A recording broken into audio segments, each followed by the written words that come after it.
tous, bienvenue de nouveau sur ma chaîne Sylvestre Goodwill. Bien, donc nous continuons à corriger la question 1.3 sur le suivi de la juste valeur et donc de l'écart d'évaluation.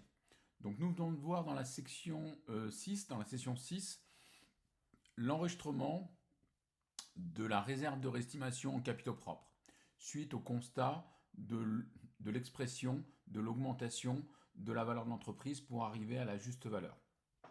Donc suite à l'expression de l'écart d'évaluation en termes de poste d'actifs marque, terrain, bâtiment, moins le poste de passif de dette d'impôt différé pour arriver en synthèse à une augmentation de capitaux propres à 450 000 avec la réserve de réestimation. Donc comme je le disais, nous allons suivre cette réserve de réestimation. Donc entre le moment où il y a eu l'acquisition des titres de participation par la mère sur la filiale, donc entre le 1-1-2019 et le 31-12-2023, date de consolidation qui était demandée.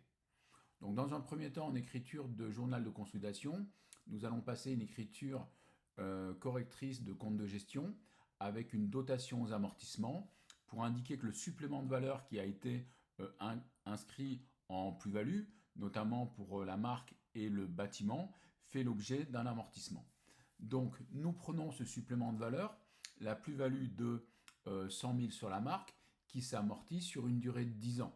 Donc pour l'année pleine 2023, nous prenons 100 000 fois 1 dixième, donc 10 000 de dotation aux amortissements, en ce qui concerne la marque. Maintenant pour le bâtiment, nous considérons 300 000 de plus-value fois 1 dixième, donc 30 000 de dotation aux amortissements de l'année 2023 pour la plus-value bâtiment. Donc nous sommons ces deux dotations, 10 000 et 30 000, ce qui nous donne 40 000. Maintenant, comme nous avons 40 000 de charges supplémentaires, le résultat brut diminue en conséquence de 40 000, donc le niveau d'imposition, la charge d'IS diminue. Donc nous créditons le poste de charge d'IS pour 25% du montant de la diminution de résultat brut de 40 000. Donc ce qui nous donne une diminution de charge d'IS pour 10 000 donc au crédit. Par conséquent, le résultat net est impacté pour 40 000 fois 100% moins le taux d'IS de 25%, donc 40 000 fois 75%, 30 000. Ou si vous préférez, 40 000 moins les 10 000. Donc voilà pour l'écriture de compte de gestion au journal de consolidation de la mer. Maintenant, toujours au journal de consolidation de la mer, nous passons l'écriture de rectificatif de bilan. Alors, sur les exercices précédents, puisque là nous nous sommes intéressés à la dotation de l'exercice 2023, les exercices précédents étant naturellement 2022, 2021, 2020 et 2019. Donc ça nous fait 4 exercices. Donc sur les exercices précédents, nous considérons qu'il y a eu 4 dotations qui ont été passées précédemment. Donc le niveau des amortissements s'élève pour la partie plus-value sur la marque à 100 000 fois 4 années sur 10, plus l'amortissement antérieur sur le bâtiment, 300 000 de plus-value fois 4 ans sur 10. Donc ce qui nous fait 40 000 d'amortissement sur la marque et 120 000 sur le bâtiment. Donc nous sommons ces deux amortissements des années précédentes, 40 000 et 120 000, soit 160 000.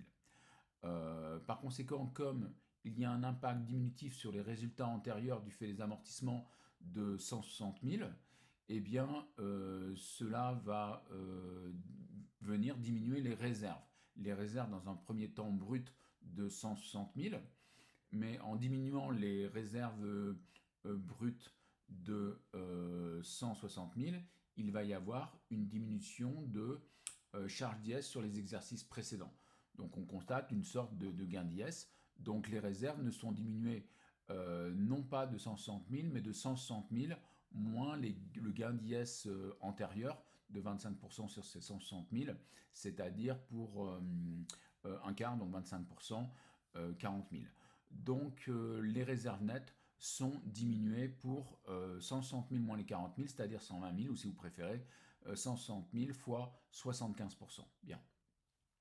Maintenant, nous indiquons que la société se retrouve avec un impôt différé actif, une créance fiscale en consolidation pour le niveau de, de tous les amortissements qui sont à considérer sur les plus-values. Donc nous avons, en considérant l'exercice 2023 compris, 5 années d'amortissement. Donc si nous fait 100 000 fois 5 sur 10, 50 000, 300 000 fois 5 sur 10, donc 30 000, 150 000, 50 000 plus 150 000, donc 200 000 d'amortissement cumulé de début 2000, enfin concernant l'année 2019 jusqu'à l'année 2023.